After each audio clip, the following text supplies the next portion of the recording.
Este es el momento en el que vuelves a ver las rojas vallas del fresno de la montaña y en el negro cielo las migraciones nocturnas de las aves.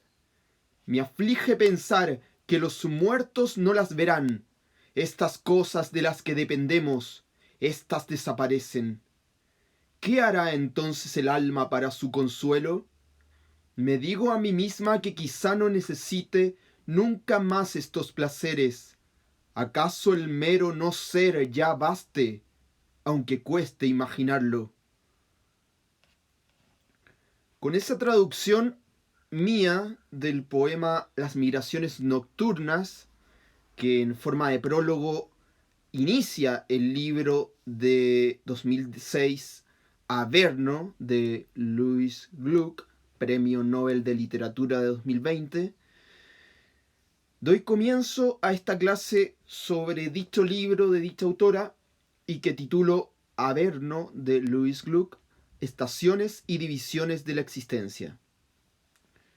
Le recuerdo al público antiguo y le informo al público nuevo que en calidad de profesor de literatura, desde julio de 2019, en Museo Palacio Rioja de Viña del Mar, vengo impartiendo clases semanales para público general sobre diversos autores, obras y temas literarios de relevancia sociocultural.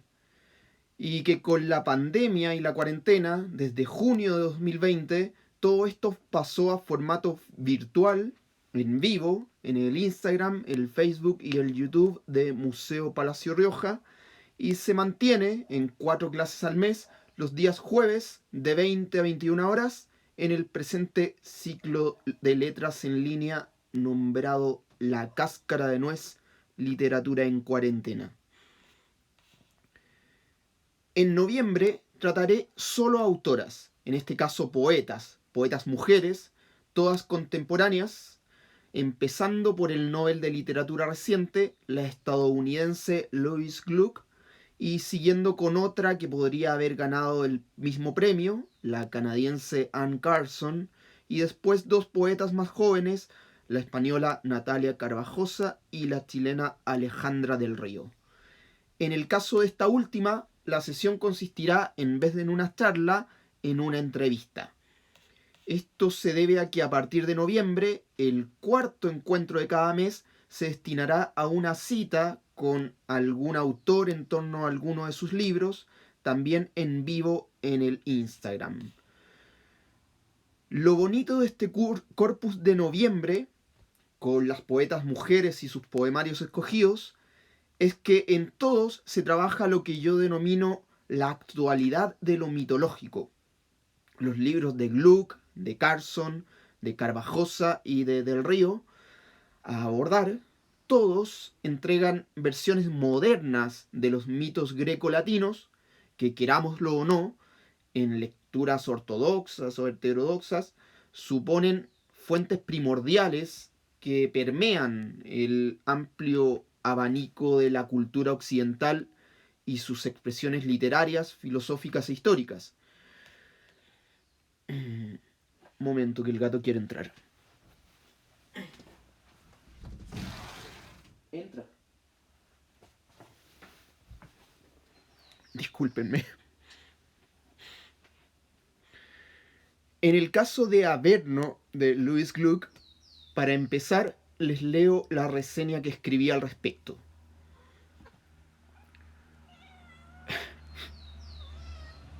Es el gato maullando.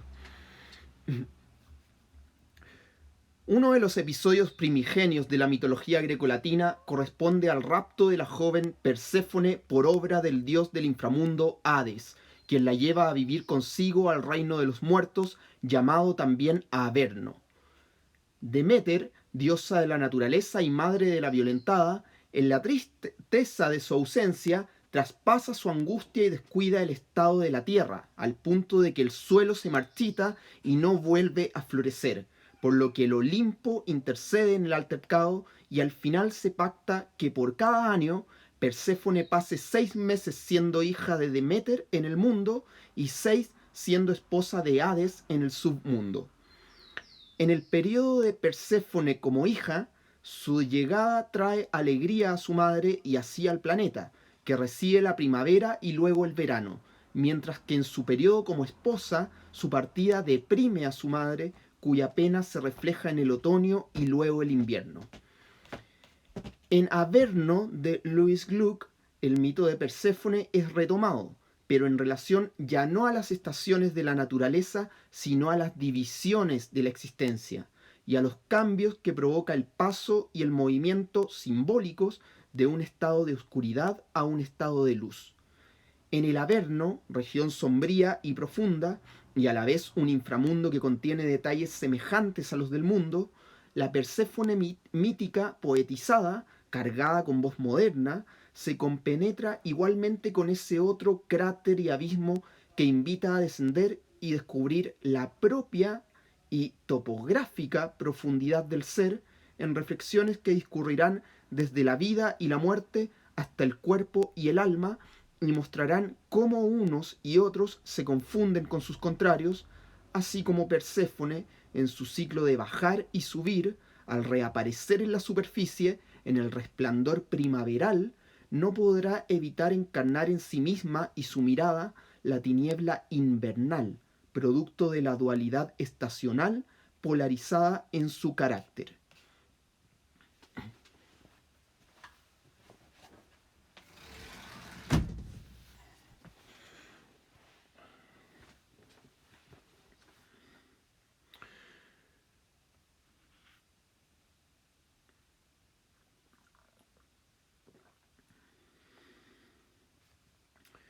Voy saludando a quienes habitualmente entran y saludan, y a quienes no también.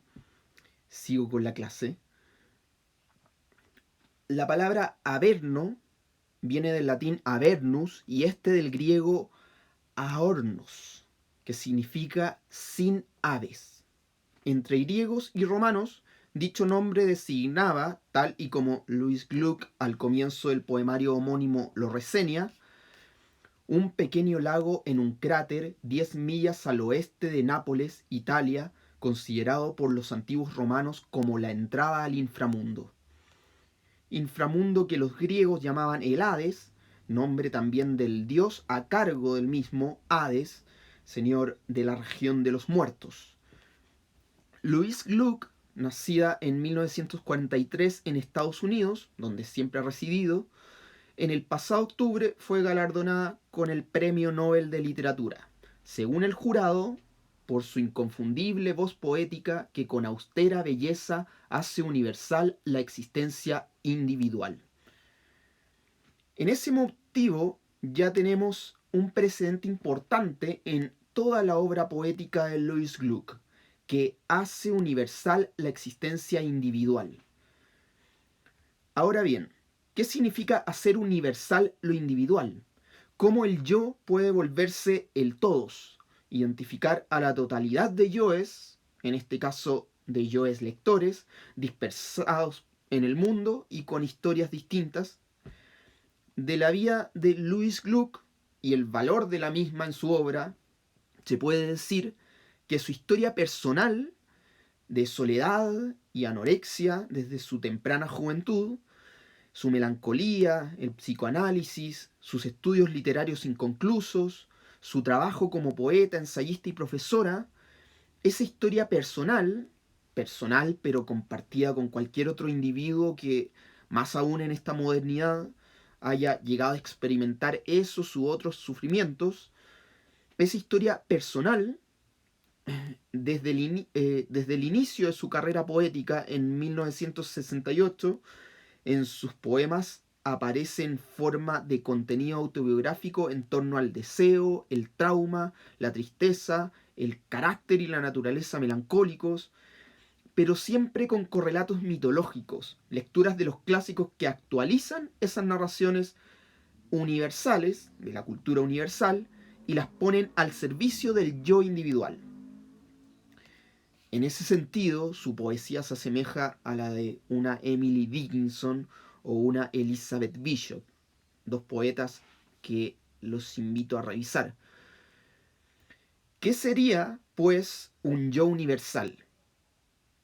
Pues un yo corriente, ordinario, como tú, como yo, como todos, capaz de sentir el dolor, ya sea de problemas específicos o ya sea del solo y mero desarrollo existencial.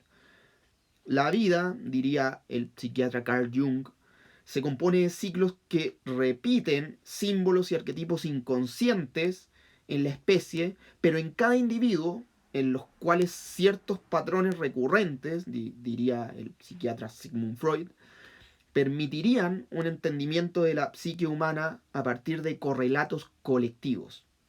Esos correlatos, dice Freud y también Jung y otros mitólogos como Mircea Eliade o Gastón Bachelard, esos correlatos colectivos comunes a la especie y al individuo pueden rastrearse en los mitos primordiales que en Occidente encontramos en la mitología greco-latina y cuyas narraciones se manifiestan inconscientemente en la mente humana y sus traumas y privaciones que serían efecto de los malestares culturales que provocan las lecturas sociales establecidas de esos mitos y sus interpretaciones, que desembocan en represiones universales e individuales.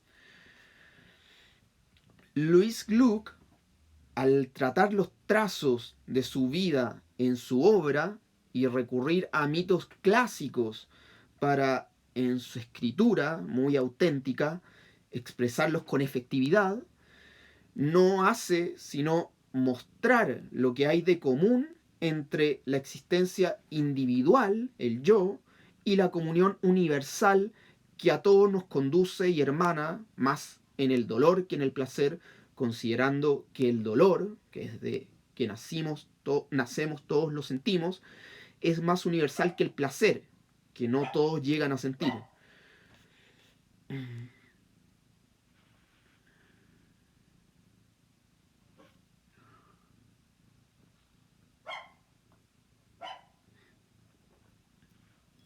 Hoy los animales están rebeldes, ahora el perro se puso a ladrar. La perrita, más bien dicho.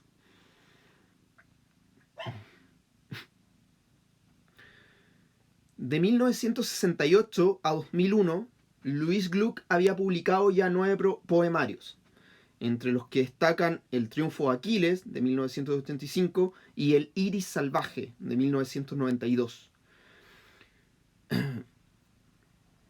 Entonces, en 2006, sale Averno.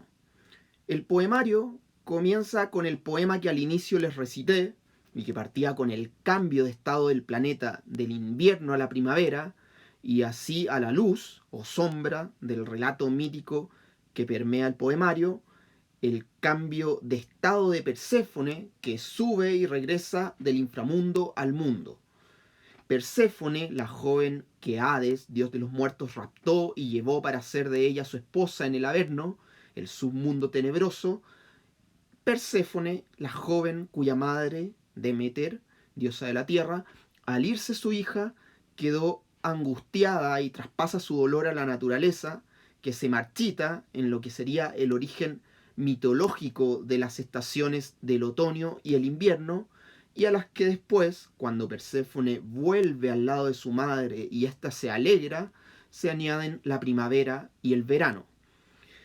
Todo lo cual se instaurará en un proceso cíclico en el que Perséfone, por orden y pacto de los dioses del Olimpo, pasará 6 meses junto a su madre en la tierra, que entonces con la dicha materna recibirá la primavera y el verano, y 6 meses junto a su esposo en el Averno, que entonces con el pesar materno recibirá el otoño y el invierno. Ya en ello, Perséfone encarna una dualidad. En un periodo es símbolo de la primavera, del renacer, y en otro periodo es símbolo del otoño, de la muerte. Esas estaciones y divisiones de la naturaleza del planeta, en el carácter y la naturaleza de Perséfone, igualmente se manifestarán. No se vuelve de la muerte siendo el mismo, la misma, sino que los ciclos al individuo en su psique lo modifican. Y Perséfone, además de mujer, es adolescente. O sea que su relación con los procesos cíclicos internos del cambio de régimen del organismo tendrá aún más fuerza. Pero el regreso de Perséfone al mundo terreno, y trayendo la primavera, aunque renueve el planeta, a ella, agente de ese cambio, no le devuelve la felicidad. Ella regresa distinta, melancólica. E insisto, no se vuelve de la muerte siendo la misma persona. Y según extraemos del poema inaugural de Averno, Las migraciones nocturnas, la muchacha mira las rojas vallas en la tierra y las migraciones nocturnas de las aves en el cielo y sigue triste al pensar que los muertos, como ella lo sabe al ser 6 meses su reina, reina de los muertos, sigue triste al pensar que los muertos no verán esas migraciones nocturnas de la naturaleza y de las que el planeta y los humanos dependen. Esas cosas en el Averno, región sombría, desaparecen. Entonces Perséfone reflexiona: ¿qué hará entonces el alma para su consuelo? Me digo a mí misma que quizá no necesite nunca más estos placeres. ¿Acaso el mero no ser ya baste, aunque cueste imaginarlo? Ahí la hablante está diciendo que el no ser en realidad no es tan malo como parece. Advertimos en eso una aceptación de la muerte como algo natural, como parte de ese mismo ciclo de cambios en la tierra y el cielo. Y desde luego, naturalizar las cosas, incluso las más fatales, suele volvernos inmunes a sus efectos terribles. En su ensayo Educación del Poeta, en su libro Pruebas y Teorías, Ensayos sobre Poesía, de 1994, mucho antes de Averno, de 2006, Gluck, al referirse a su anorexia de juventud y a la presencia de la muerte que en eso intuía, escribió: incluso entonces, morir parecía una metáfora patética para establecer una separación entre mi madre y yo. Metáfora que sin duda adelanta lo que será el mito de Perséfone, cuyo descenso al inframundo, al reino de la muerte, está en estricta relación con la separación entre madre e hija. La temprana naturalización de Gluck respecto de la muerte, así, le permite a su personaje, a su Perséfone, hablar de el mero no ser, como algo no tan triste, no tan alarmante, si bien esto no indica que no lo sea, sino que más bien esconde cierta desidia o cierta disconformidad oculta, pero que no se sabe expresar o no se tiene el lenguaje para expresar. Y ese tono, a lo largo de todos los poemas de Averno, predominará.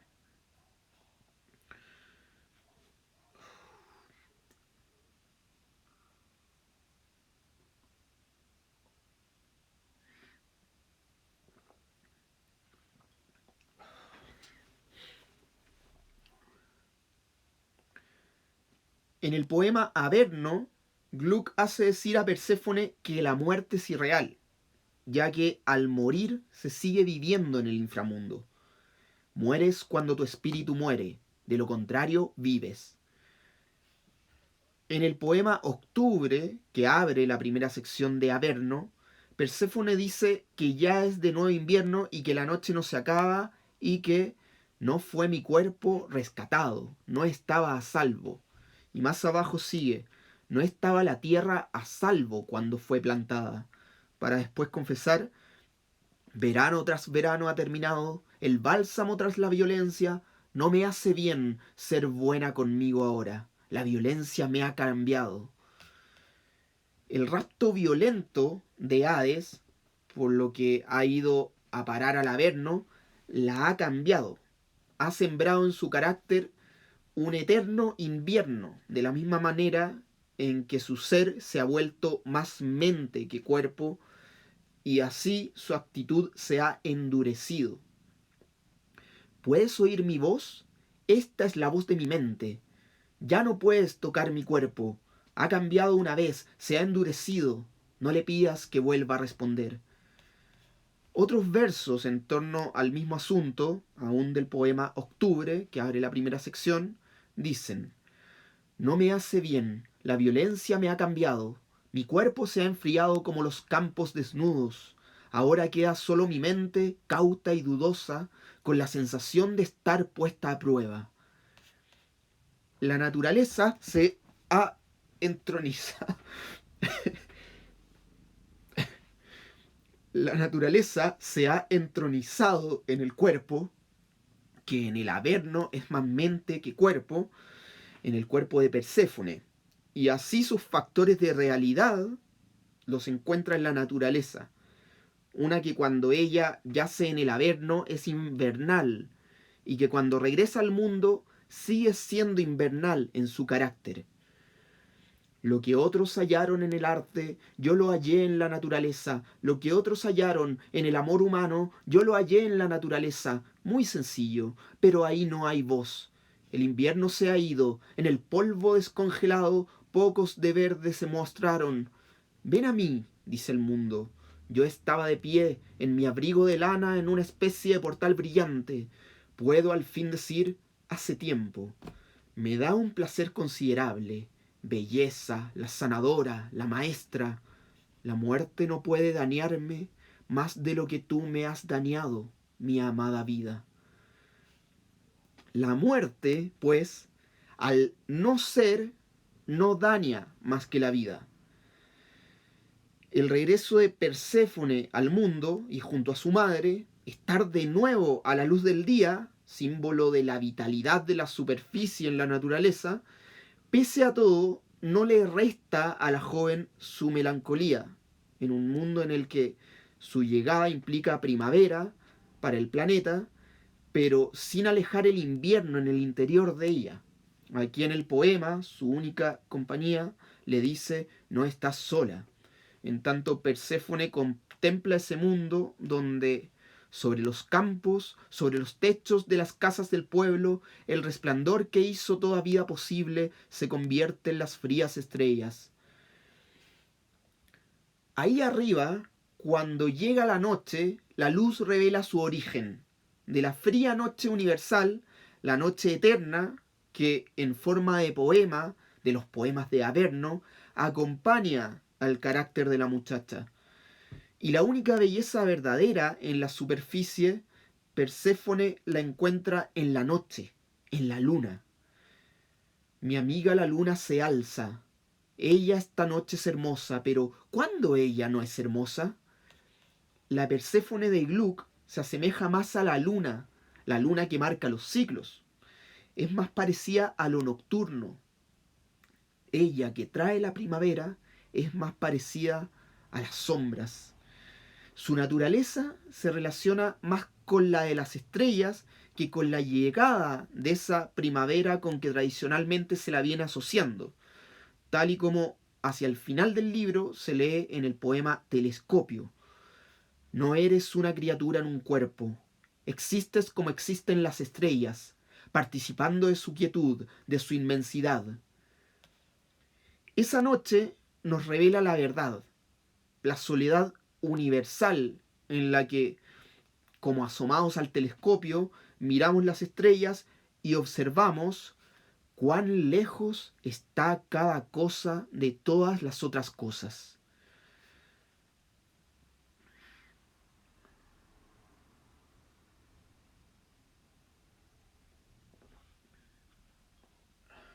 Voy a dejar un espacio para las preguntas después de terminar con la siguiente sección de la clase que preparé.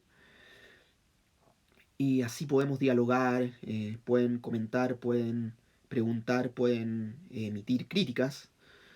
Todo es bienvenido.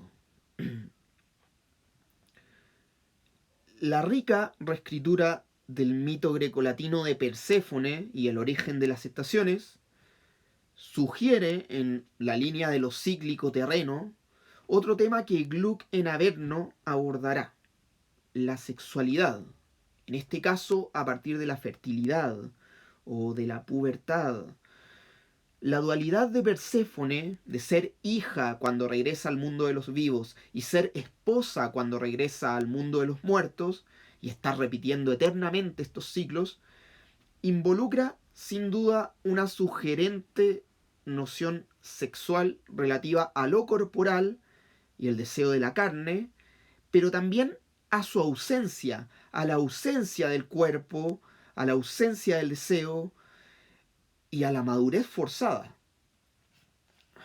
Octavio Paz y Alejandra Pizarnik y otros muchos poetas modernos y también filósofos que van desde Friedrich Nietzsche hasta Michel Foucault se explayan comparando el éxtasis de la carne con el momento de la muerte, con la anulación por meros segundos de los sentidos corporales en el momento, el instante epifánico del orgasmo. Esa semejanza tiene su origen, por cierto, en la antigua Grecia, donde en poesía y en filosofía lo que se oponía al amor, al eros, era el tánatos, la muerte. Así, la idea según la cual decimos amor, según la cual decir amor es evocar una especie de fórmula para alejar la muerte, esa idea estaría arraigada en nuestro inconsciente sociocultural desde la época clásica. Por lo demás, es un esquema que aparece incluso en otras culturas. Si nos vamos, por ejemplo, a la árabe y los cuentos de las mil y una noches, cuya narración a cargo de la esclava Cherezade, en la medida que aplaza la muerte contando historias, que relega la muerte, va enamorando al rey Shahriar que escucha esos relatos.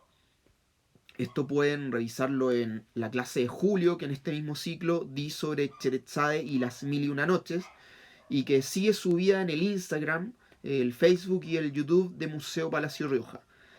Si alguien no la encuentra, puede escribirme a mi Instagram personal y le paso el link. En el poema Un mito de inocencia se aborda lo sexual, lo conyugal, en relación a la voluntad de Perséfone, de la muchacha capturada.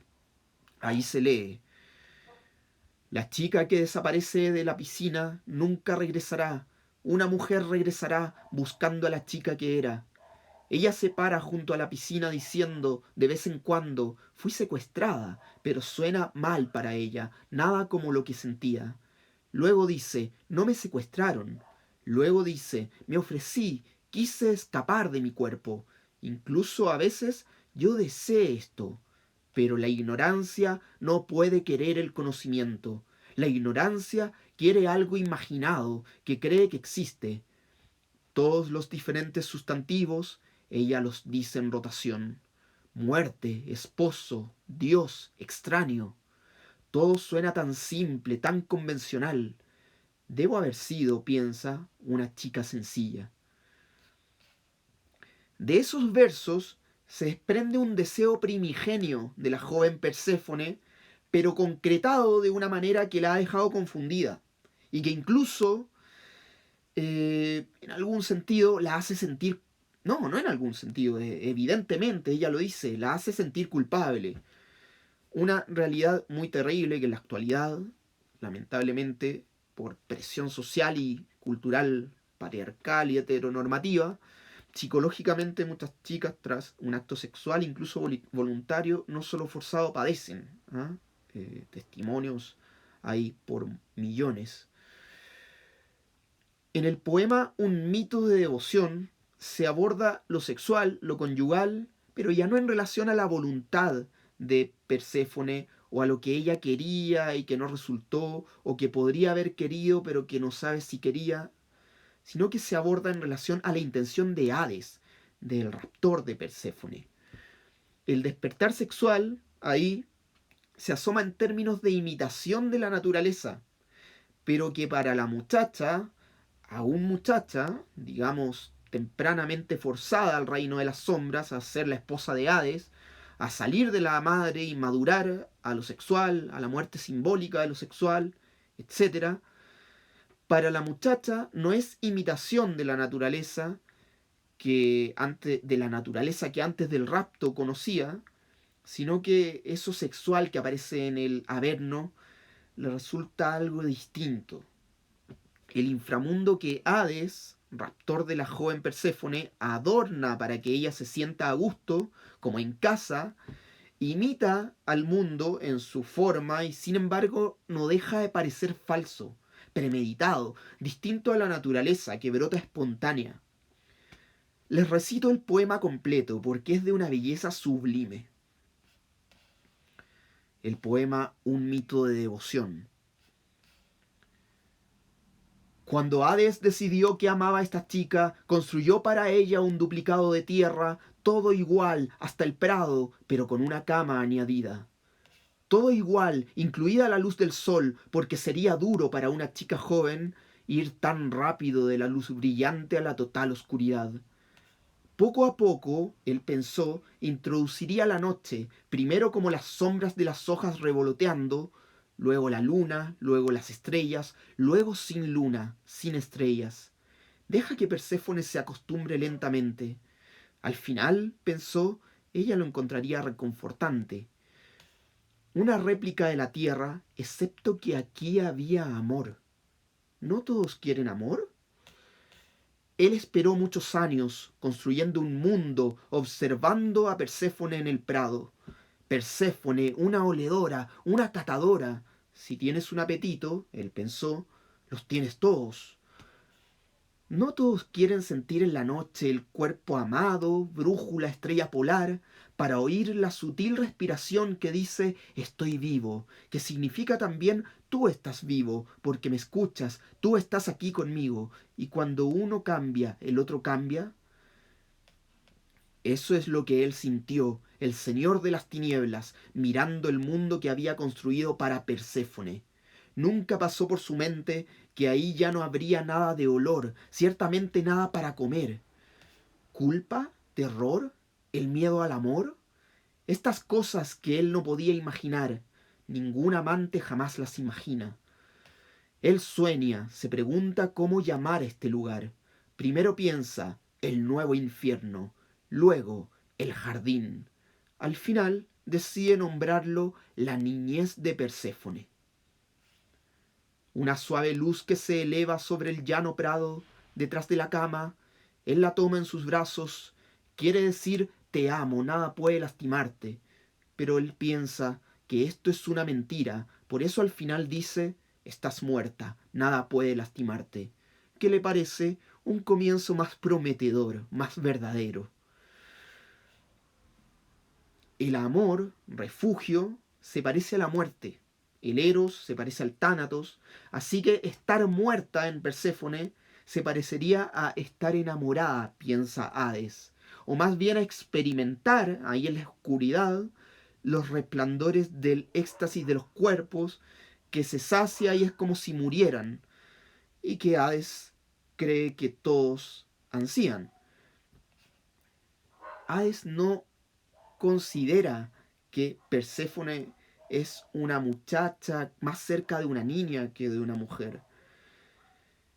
Y incluso cuando nombra ese prado infernal que crea para que ella se sienta más a gusto, lo nombra, incluso cuando lo nombra, es muy frívolo en el nombre, le pone la niñez de Perséfone. ¿Mm? Claro, está el problema de que Perséfone es una niña y todo lo que hay de jardín en el Averno refleja su infancia anterior al parto, más que la fertilidad que comienza en la pubertad y su relación con la sexualidad. Pareciera que Gluck está oponiéndose al goce carnal, pero su denuncia, en realidad, más que a lo personal, más que a algún trauma personal, remite a lo social y lo cultural. Denuncia la violencia, o entrando ya en un tema terrible y terriblemente actual, o antropológicamente actual, se trataría de la denuncia del secuestro y la violación de los hijos, las hijas, les hijes. Así que dicho libro, tomándose de lo mitológico, estaría interpelándonos socioculturalmente en temas que, por cierto, merecen ser tratados sin cansancio. Pero también podríamos extendernos, ya más allá del secuestro y la violación, a otro mal social y cultural, a la sexualización que generacional y publicitariamente se hace de la niñez, sometiéndola a imitaciones del mundo adulto que esconden mensajes en los que lo sexual, que vende, que desborda, siempre subyace. Y en el poema final de Averno, el segundo poema titulado Perséfone la errante, antes había otro titulado igualmente, se nos hablará de las niñas que esperan las vacaciones como quien aguarda una esperanza brillante, a la vez que se nos recalca el caso de Perséfone y el carácter de Perséfone al regresar al mundo de los vivos, al regresar a la primavera, al, por así decirlo, irse de vacaciones, a un carácter invernal que aún en primavera no deja de someterse a la propia oscuridad de la que viene sobrecargada. Ella que fue raptada por el dios y forzada a madurar. En ese retorno, con una naturaleza que como en el Averno parece también irreal, Gluck sugiere una realidad irreal, ficticia, un ser que no sería más real que esa otra trampa del no ser, en la que, aún en la muerte, se sigue siendo. La primavera regresará, un sueño basado en una falsedad, que los muertos regresan. Perséfone estaba habituada a la muerte. Ahora una y otra vez su madre de nuevo la trae. Debes preguntarte, ¿son las flores reales? Si Perséfone regresa habrá una de dos razones. O ella no estaba muerta, o ella está siendo usada como soporte de una ficción. ¿Qué piensan respecto de todo esto? Ella regresa a un mundo ficcional, a un mundo que parece existir, pero que en realidad no existiría. En El origen de la tragedia de Friedrich Nietzsche, un libro que en este ciclo de letras en línea debo haber citado ya cientos de veces, se aborda la distinción conceptual proveniente del mundo griego entre lo apolíneo y lo dionisiaco. Lo apolíneo, propio del dios Apolo, del dios de la luz, del sol y del conocimiento que está en la superficie, o sea, de lo aceptable en el mundo, o de la apariencia en el mundo, y lo dionisiaco, relativo al dios Dionisio, el dios de la tierra, de debajo de la tierra, que hace surgir, resurgir la tierra, el dios de los campos que reverdecen con la cosecha una vez que se cumple el ciclo de las estaciones. El dios de lo oculto, el dios de lo visceral, de lo que no está en la superficie, y del vino, que la vid con el resurgir de la cosecha, con la primavera, renace. Y esa vid que trae el vino, que trae la embriaguez, viene de abajo, de lo profundo. Emerge a la superficie, pero viene de lo profundo. Y cuando emerge a la superficie, es empleado en acciones que finalmente embriagan al humano y lo someten a otro régimen, no el régimen normalizador del mundo de arriba, sino al régimen de lo visceral, de lo que está ahí abajo subyacente y que social y culturalmente no suele ser aceptado. Entonces existe una conexión entre lo apolíneo y lo dionisiaco en el mito de Perséfone y en cómo Louis Gluck en Averno lo trabaja. Porque Perséfone, al volver a la superficie, se da cuenta de que la superficie es bastante ficcional y de que ella misma podría ser un actor dentro de un engaño. Ella viene cargada del submundo, viene cargada del Averno, de las profundidades. Y una vez que regresa al lado de la madre, a la luz del sol, no sigue siendo la misma. La violencia de haber sido raptada y el proceso de haber pasado la mitad del ciclo de las estaciones en un lugar sombrío, que en la tierra trajo el invierno, la devuelve a la superficie igualmente invernal. En este sentido, Louis Gluck estaría dándole una vuelta a la explicación del origen de las estaciones que extraemos del mito de Perséfone. Perséfone ya no sería un símbolo de la primavera, sino un símbolo del invierno, porque Perséfone fue raptada. Perséfone está sometida a fuerzas que forjaron un trauma en su psique y que no la liberan ni siquiera cuando vuelve al lugar de la supuesta felicidad, a los brazos de la madre, en los que de nuevo sería la niña que era, pero que no lo es, como en los versos que les he recitado, entre los versos que les he recitado, se ha advertido. Bueno, para efecto de cómo viene siendo la cáscara de nuez, con Averno de Louis Gluck, resulta interesante que se trate de un poemario de una poeta mujer en torno al Averno, en torno al descenso al inframundo, ya que en septiembre, en una clase sobre poetas mujeres, yo les expuse acerca del que podría ser el primer poema épico, el más antiguo de la historia de la humanidad, en la antigua Mesopotamia, en su periodo sumerio, en el siglo XXIII a.C., el poema titulado El descenso de Inanna, atribuido a una mujer, a la suma sacerdotisa Enheduanna, y que sería un texto que iniciaría la tradición literaria de visitas a los muertos, de descensos al inframundo, que tantos poetas, hombres y mujeres, han sabido retomar. ¿Ah? En ese poema sumerio ya aparecen episodios que bien podrían considerarse antecedentes de mitos posteriores, entre los cuales estaría el descenso de Perséfone al inframundo, al Averno. Bueno, eso para terminar. Y si tienen preguntas, dudas, comentarios, críticas, por favor háganmelas saber que aún queda tiempo para el diálogo.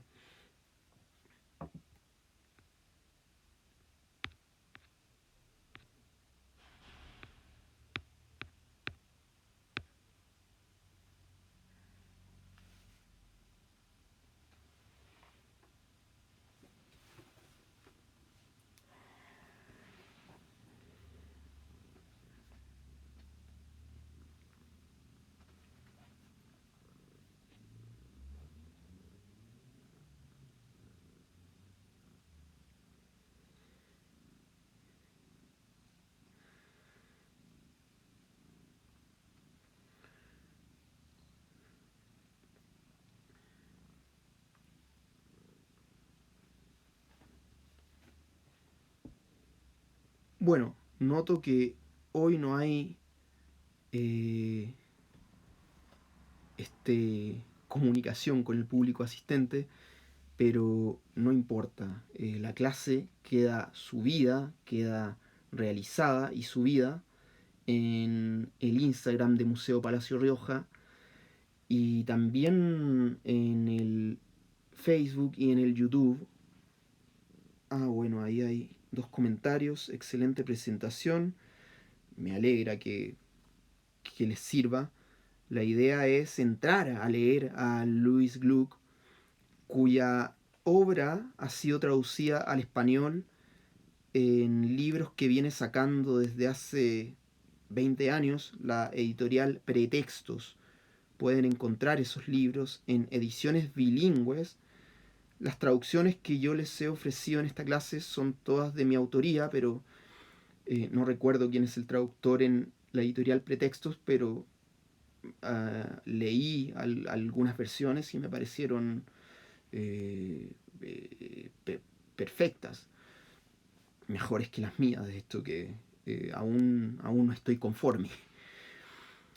Este, los, Les invito a leer la obra de Louis Gluck, por esta relevancia que tiene su poesía, que conecta lo personal, el dolor humano, con lo universal, los mitos que persisten en nuestro inconsciente desde tiempos antiguos.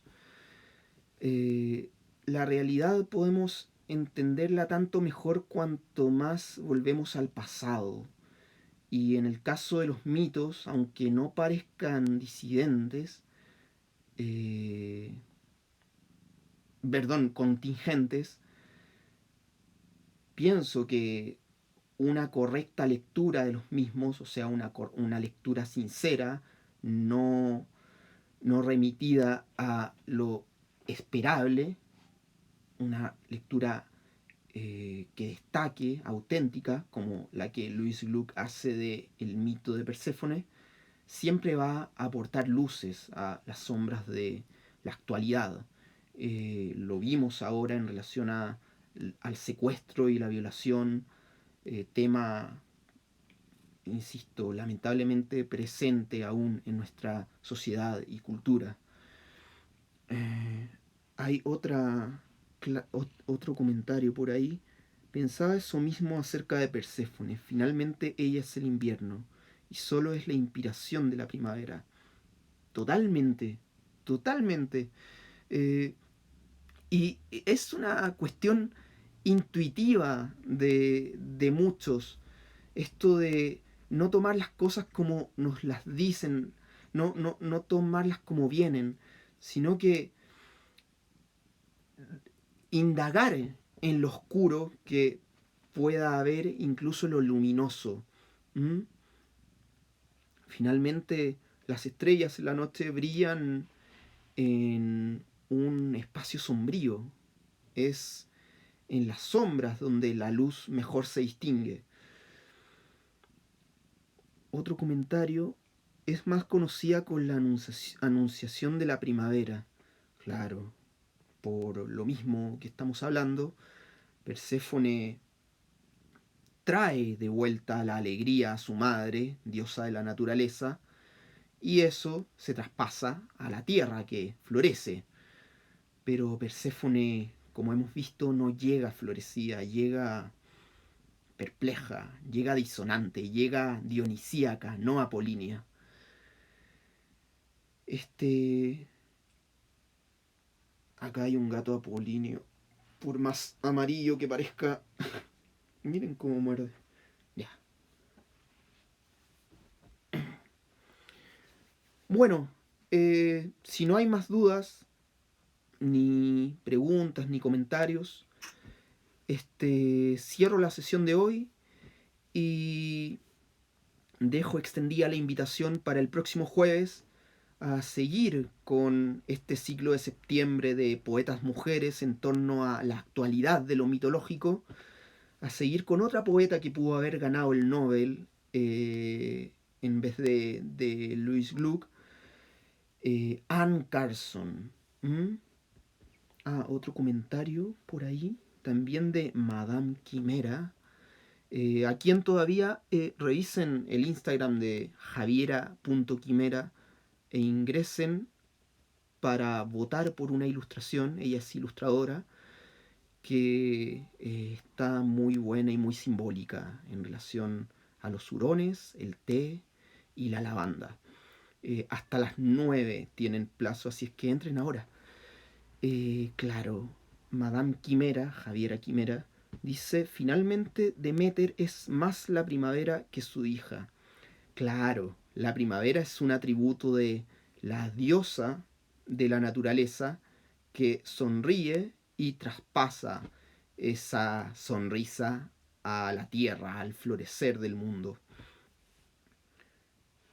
Y bueno, otra pregunta: ¿a qué se refiere Averno? Como lo dije al comienzo y como aparece en la nota que antecede a todo el poemario de Louis Gluck, Averno, el Averno es un lago en un cráter cerca de Nápoles que para los romanos en la antigüedad designaba el lugar de ingreso al inframundo, al Hades de los griegos, al mundo de las sombras. Por eso Averno, que proviene del latín Avernus, y a su vez del griego Aornos, significa sin aves, porque en el Averno no hay naturaleza, no hay aves, solo está la naturaleza artificial que, como les referí en la clase, como les comenté en la clase en extenso, Hades crea para Perséfone para hacerla sentir como en casa. Ahí Madame Quimera, autora del Instagram Javiera Quimera, dejó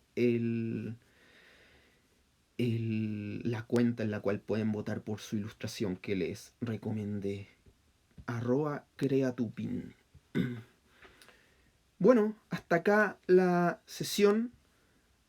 Como les decía, nos vemos en la próxima sobre Anne Carson y su poemario o poema libro La belleza del marido, que también entra en lo mitológico, pero ya desde el Eros a propósito de lo conyugal, de la relación marital y de la similitud de esta con lo que sería un tango. ¿Ah?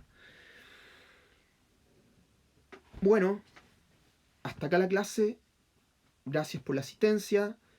A los que a los y las y les que la verán después, que la disfruten y como siempre pueden comentarme a mi Instagram personal, hacerme preguntas, sugerirme textos, etc. Un placer. Hasta la próxima semana.